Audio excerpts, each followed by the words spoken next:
Did the Thunder just win the NBA Finals? Because it feels like the Thunder just won the NBA Finals. It's Locked On NBA Game Night. Let's go. When that final buzzer rings, you know it's time for Locked On NBA Game Night. All the post-game reactions to every game across the league, every single night, with insights only the hosts at Locked On can provide. It's the true NBA fans' one stop for all the action. Every game, every night. It's Locked On NBA Game Night, tipping off now. Welcome to another edition of Locked On NBA Game Night. Every game, every night. Brought to you by the Locked On Podcast Network, your team every day. On Fridays, I'm your co-host, Jake Madison, at NOLA Jake on Twitter, and the host of the Locked On Pelicans podcast. And I'm John Karalis, at John_Karalis on Twitter, and host of the Locked On Celtics podcast. We got 5 games in the association, including the Thunder with a heck of a win over the Cavaliers. We're going to cover it all in 30 minutes or less because that's what we do here on Locked On NBA Game Night. Today's episode of Locked On NBA Game Night is brought to you by FanDuel. From the first whistle to the final drive, FanDuel makes the NFL playoffs even more exciting. Right now, new customers can bet $5 to get $300 in bonus bets if you win your first $5 bet. Visit FanDuel.com to get started. And of course, become an everydayer of Locked On NBA Game Night. We're here 7 days a week, break down every single game this season. And John, that was a heck of a performance by the Oklahoma City Thunder, trouncing the Cleveland Cavaliers 134-114. Final score is not as close as this one really was. Let's kick it over to Locked On Cavs to start to see what they have to say about this one. Cavs Thunder Part 2. That was bad. Cavs played their worst game of the season. Thunder played, give them credit, I think the best game that I've seen any single NBA team play in any singular game. It was incredible the way Oklahoma City was able to force turnovers. Cavs had 21 turnovers on the night. Defensively, Cleveland could not string stops together. OKC scored, I believe, 87 points combined between the second and the third quarters. I think that the most important thing for the Cavs from this game is going to be how they respond from it. They got their butts kicked in a way they've not gotten their butts kicked all year long. How are they going to respond? Are they going to come out and dominate the next couple of games the way we saw Oklahoma City dominate after losing to the Cavs last week? Or are they going to continue to play below average defense? That to me is the most important thing to take away. But OKC looked like an absolute juggernaut on Thursday night. The Cavs did not look like a team that was ready for that kind of matchup. So when I was talking to Danny before he sent in that video for us to use tonight, he was like, can I just make fart noises the whole time? And I told him like, yeah, do that. Cause that's kind of how they played here. Let's get the Thunder perspective. Then we're going to break this game down for y'all. The Thunder had a simple yet difficult game plan against Cleveland. They had to, without Chet Holmgren and Isaiah Hartenstein, battle Evan Mobley and Jared Allen. And they needed an MVP level performance from Shai. They got it. It was 40 points in 3 quarters. They needed an outworldly shooting night. They got it. When the game was in the balance in the first half, the Thunder shot 58% from 3. They needed to create turnovers. They did. 30 points off turnovers to really doom Cleveland. And the small ball works. For some reason, Kenny Atkinson bends the knee to Mark Daigneault and goes ahead and plays small. Allen and Mobley had 1 foul combined in the first half. Each of them played 13 minutes in the first half compared to the 16 they played in the first half on Wednesday last week. They finish with 18 minutes. And again, in the first half last week, they played 16. So this was a game that Cleveland knew was lost almost from the word go. When they couldn't get those 2 guys going, they kept turning the ball over, and Donovan Mitchell continues to be put in jail against Lou Dort, one of the best defenders in the NBA. And that's all it really took for the Thunder to pull off this win at home and split the season series against another title contender. Yeah, Thunder looked good. I don't know how else to say it. Like, I think Danny Cunningham might have nailed it, where that might be the most impressive game that I've seen, or maybe anyone's seen in the NBA all season. Yeah, look, they had everything working. They obviously, the 21 points for 30 points off of turnovers for the Cavs.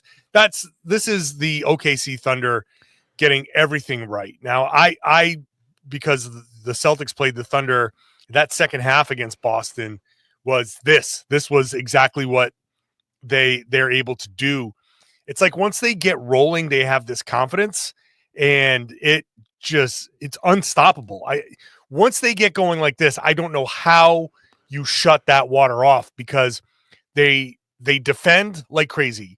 They are physical. They force the live ball turnovers. They fly down the court. They can hit the threes. They put up 53 3-pointers. They put up 105 shots. And, that because of all the turnovers that they force, you just get tons and tons and tons of opportunities. And, you get on top of it all, on top of everything, you get 40 points and 8 assists out of Shai Gilgeous-Alexander. Under 30 minutes. Yeah. That is, of course.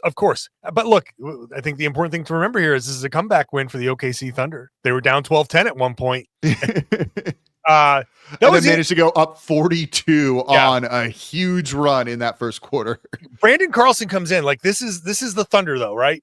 Carlson comes in out of nowhere and hits a couple of 3-pointers, and the game starts to turn around. And when you're the Cavs and you're like, geez, we can't get anything working. If Evan Mobley isn't playing great, like, he's one of the key reasons why the Cavs have been as good as they are.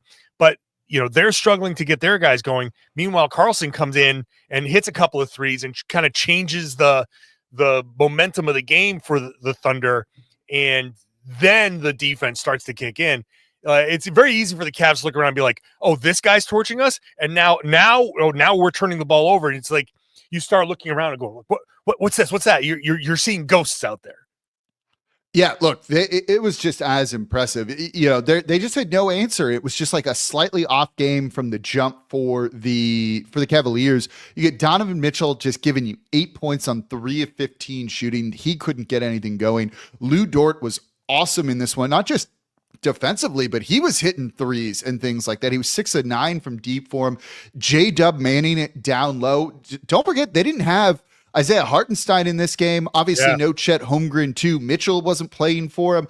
Like, to do this, I don't want to say shorthanded because they're deep. You see it there. Yeah.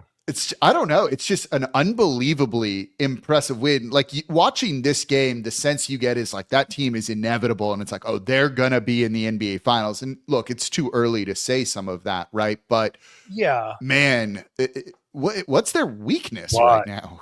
So I want to give the Thunder a ton of credit here, because coming into the season, I was like, okay, I want to see it. I want to see it again, because last season was this happy-go-lucky kind of group, like not supposed to be here, and we're overachieving a little bit. And, Shai is being an MVP candidate. I'm like, teams that do this have a tendency to, when the next season comes around and everybody's like, hey, it's my turn now. It's my turn now. There's a little bit of a regression, and they haven't had that. It's a credit to the guys who are playing. They keep that kind of mentality. It's a credit to Dagnall. It's a credit to Sam Presti. It's a credit to everybody there. You talk about a team that embodies its city. OKC, yeah. This is like college town, college atmosphere. People talk about like that college feel to an NBA game. And these guys are still doing the big group interviews. They're still like down with one another. They're still, doing whatever it takes. Doesn't matter. Play a lot, play a little, do whatever you need me to do, I'll do. And they're the togetherness is what I'm trying to stutter there and say. The togetherness and, the coaching and everything top to bottom. It's super, super impressive to see the OKC Thunder doing this season after what they did last season. And as young as they are, what else can I say? Impressive is the only word I can come up with.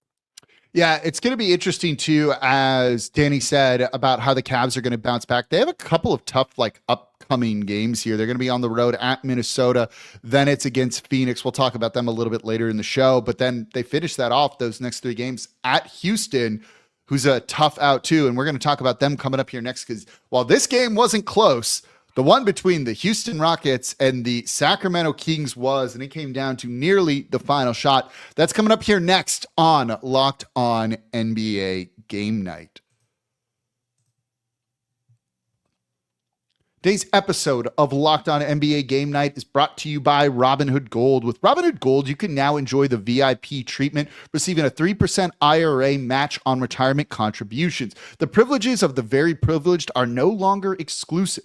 With Robinhood Gold, your annual IRA account contributions are boosted by 3%, plus you also get 4% APY on your cash in non-retirement accounts. That's over 8 times the national savings average. The perks of a high net worth are now available for any net worth. The new gold standard is here with Robinhood Gold. To receive your 3% boost on annual IRA contributions, sign up at robinhood.com/gold. Investing involves risk. 3% match requires Robinhood Gold at $5 a month for 1 year from first match. Must keep funds in IRA for 5 years. Go to robinhood.com/boost. Over 8 times the national average savings account interest rate claim is based on data from the FDIC as of November 18th, 2024. Robinhood Financial LLC member SIPC. Gold membership is offered by Robinhood Gold LLC.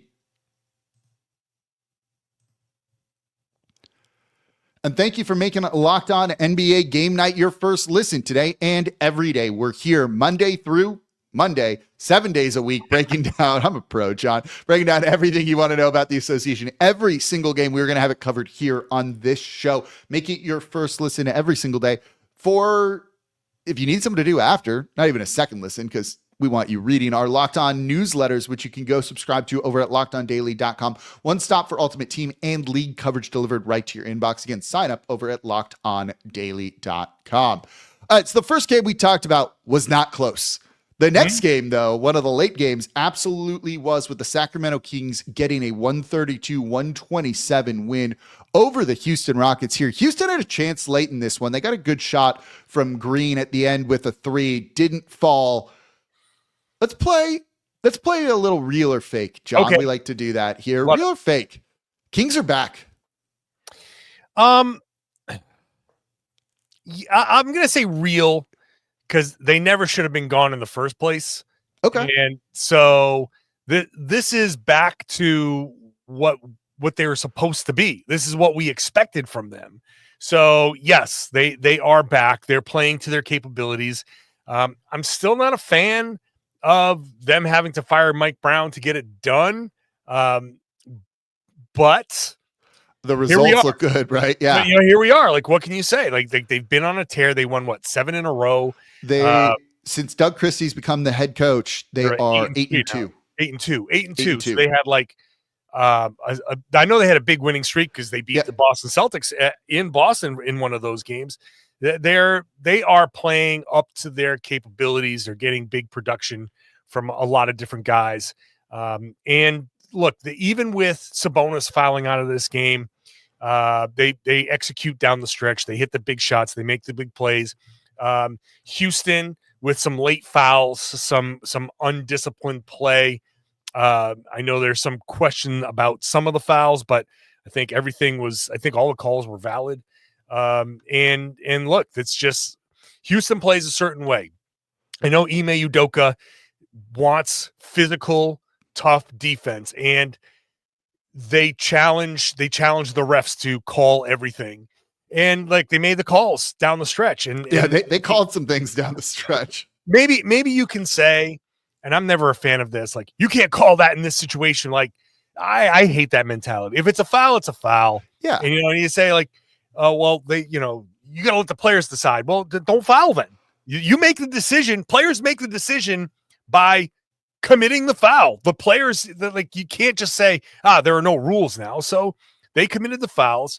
I think the foul at the end on. Well, they had that one on Dylan Brooks, which was an away from the ball foul as the Kings were trying to inbound. And it looks like Houston got the ball back, but it was they fouled Brooks fouled De'Aaron Fox before the inbound, giving them one shot, which Fox made, and then a chance to inbound it again. So that really is where kind of they lost that game, in my opinion. Yeah, and then Brooks committed another foul at the end where it could have been an away from the play foul. So, hey, look, this is how it goes, and it kind of sucks.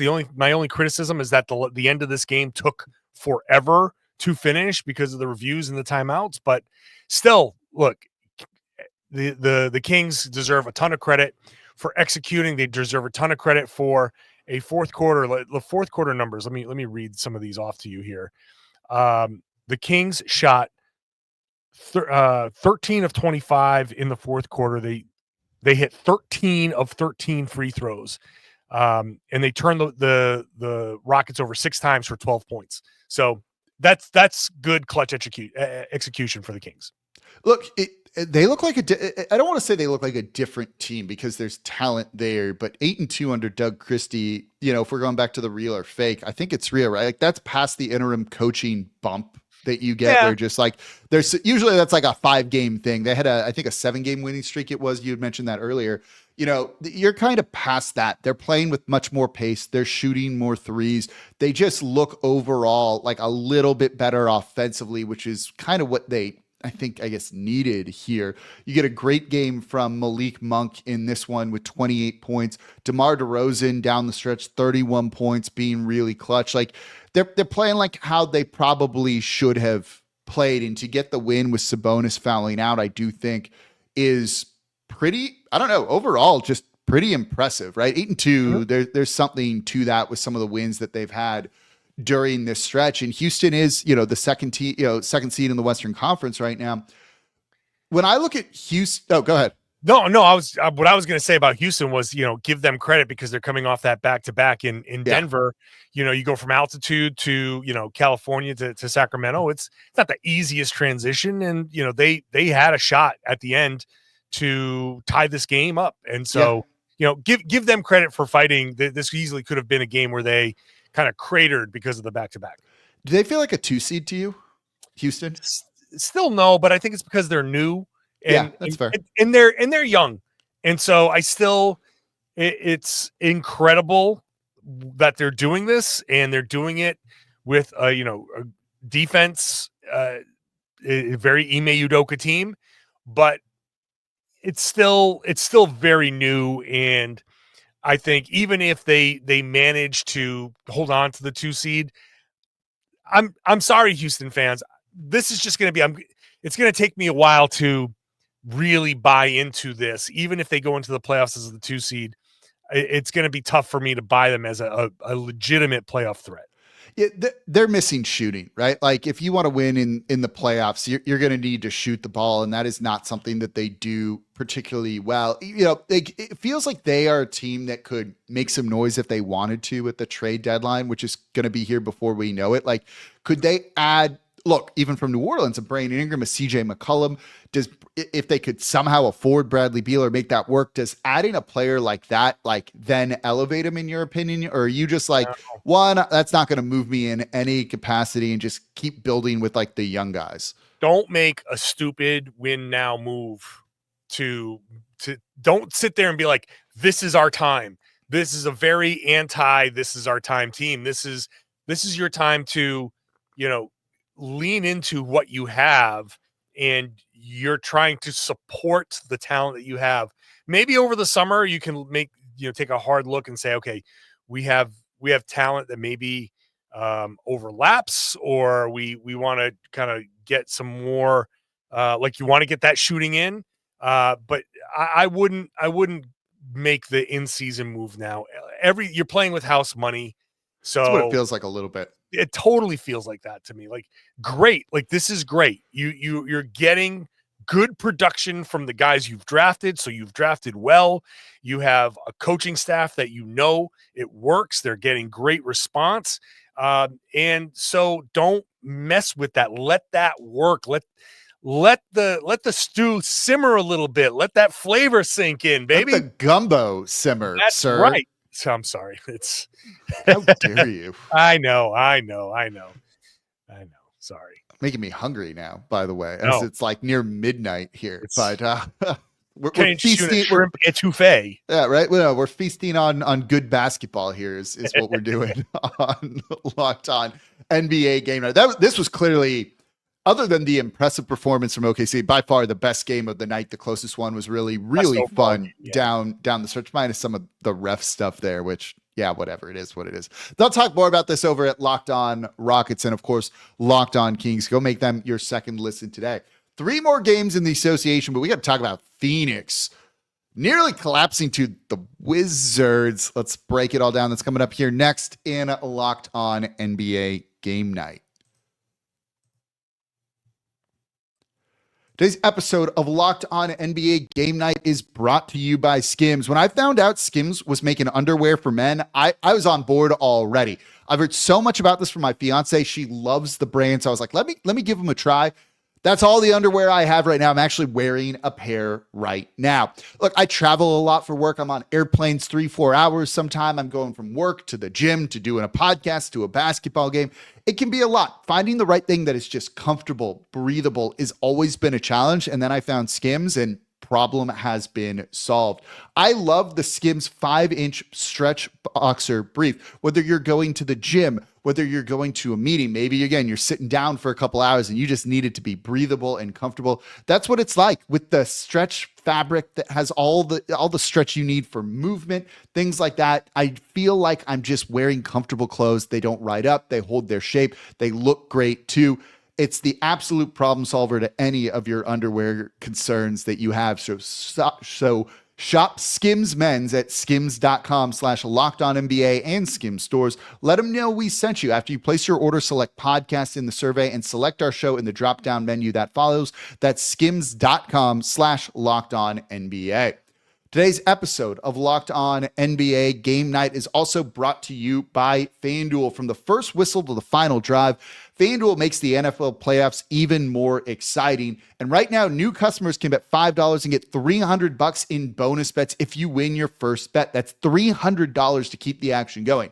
FanDuel has been a longtime sponsor of Locked On, and this is by far the best deal that I've ever heard. I don't think we've ever had $300 in bonus bets on any of this before. So if your team, like the Saints, is not in the playoffs, make it more interesting with a $5 bet, and you can win $300 in bonus bets if you win that first $5 bet. Or maybe bet against the Pelicans. They are 9-point favorites against the Utah Jazz tonight. That seems a little excessive here. The app's super easy to navigate. There's a variety of bets that keeps every game exciting. All you have to do, just go to FanDuel.com to join today and get started with $300 in bonus bets. That's FanDuel.com. Make the playoff season unforgettable with FanDuel, an official sportsbook partner of the NFL. And thank you for making a Locked On NBA Game Night your first listen today and every single day, Monday through Sunday. We're breaking down every single game across the association this whole year. For your second listen, we got a Locked On NBA for your favorite team, whether it's Pelicans, whether it's Celtics. Locked On Kings is definitely going to be fun after this one. That's my second listen today, but go give them a look, or even go just scout your future opponent by making that show your second listen.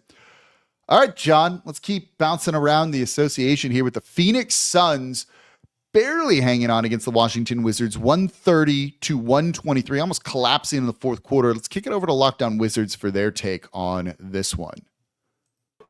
Devin Booker and Kevin Durant score a combined 60 points as the Washington Wizards fall to the Phoenix Suns 130-123. But how did the Wizards lose this game? Easy. The total lack of perimeter defense. They allowed the Phoenix Suns to shoot 51% from the field and 47% from three. And it wasn't just Kevin Durant and Devin Booker. No, not indeed.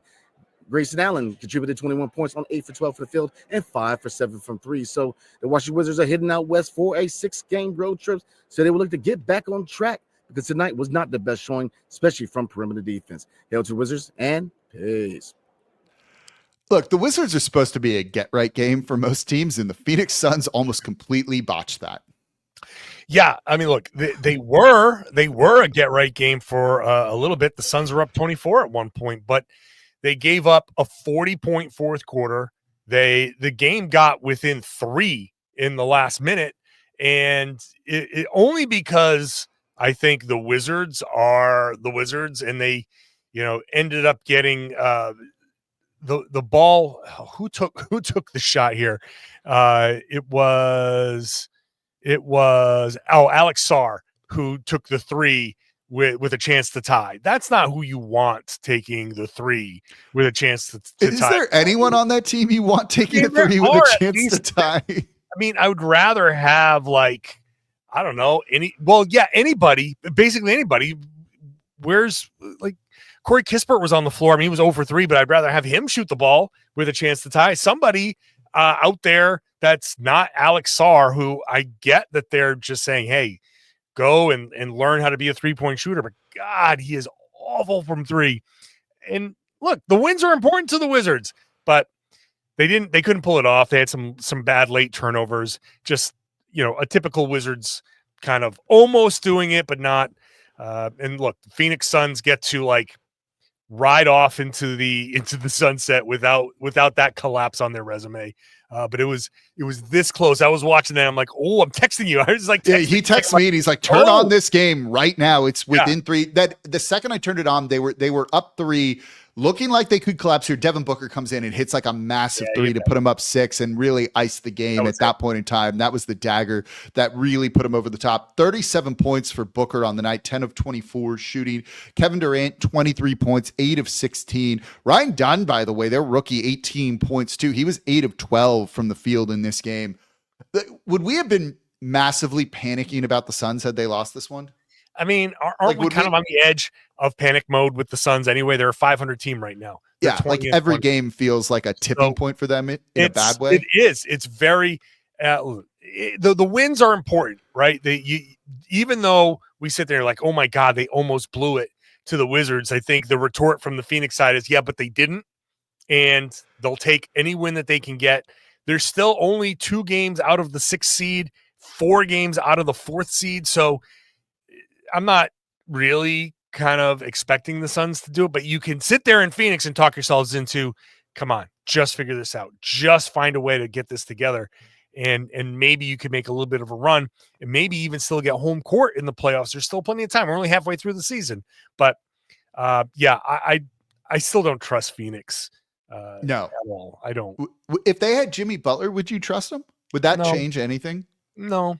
I mean, so you're swapping Bradley Beal for Jimmy Butler, and what does that get you? You're taking. I mean, I know Bradley Beal has not had the best season, but what is Jimmy Butler honestly going to give the Suns? He's not healthy enough. He's ball dominant, so he's going to be taking the ball away from Devin Booker and Kevin Durant. Like I don't see it. I just don't see it. Look, I don't see Jimmy Butler fitting anywhere. I don't. That's fair. No Bradley Beal or Nurkic in this one for the Phoenix Suns, both out with injury and then illness for Nurkic. But look, a win's a win. They just need those. It's really that simple. Let's move on to the next game here. 2 more to go. The Indiana Pacers beating the Detroit Pistons 111-100. Let's go over to Tony East and Locked On Pacers. Tony East here on the court in Little Caesars Arena, where the Pistons and Pacers just played. Pacers win this one by 11. Big win for the Pacers, given where the standings are sitting in the East. Pacers still playing some good basketball, despite losing to the Cavs a couple days ago. Their defense, a big story of this one, holding the Pistons to 100. Andrew Nembhard was terrific on Cade Cunningham. Cade did get going a little in the second half, but in general, a couple turnovers, missed some shots, and Nembhard deserves a ton of credit for that. But the 2 biggest stories for the Pacers in this one, number 1, Miles Turner, terrific shooting game. He made 8 threes. That ties his career high. That just bent everything the Pistons did defensively. They couldn't get out to him. When they did get out to him, someone else was open for the Pacers. That snowball effect was crucial for the Pacers on an otherwise kind of pedestrian offensive night. And Aaron Nesmith returned for the Pacers, also very critical for them. A key starter from last year's Eastern Conference Finals team. Only played about 9 minutes. He's got to work back into shape, but at 8 points, hit 2 threes. Just another weapon for an ascending Pacers team. They're 23-19. We'll have much more on Locked On Pacers. Yeah, they look like a much better team from where they were like a month and a half or so ago now. For sure. They look good.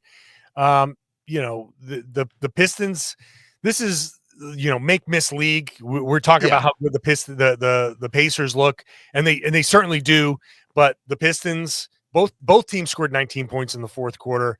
The Pistons had chances, but they shot 1 of 9 in the fourth quarter, 2 of 17 in the entire second half from 3.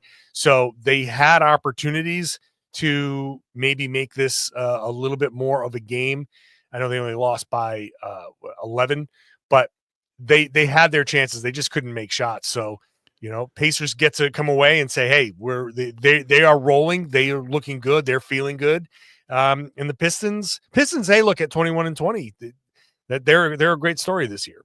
They are. So, like, honestly, Locked On Pistons is going to probably be my second listen today because I saw Kuka Hill, their host, make a really good point. Cade Cunningham, as Tony mentioned, was kind of being like harassed all night and had an off shooting night. He had 20 points on 21 shot attempts, so bad efficiency, 1 of 7 from 3. So they started using Asir Thompson off ball or like on ball a little bit more, which I think could be an interesting development for them, and seeing him get some of those kind of point guard reps, using him like that to maybe take some of the pressure off of Cade Cunningham, who should be an all-star this year. We even talked about that last week.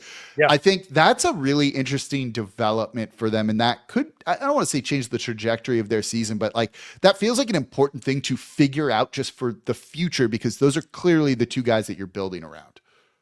Yeah, look, this is these little tweaks, these little things that you can maybe discover.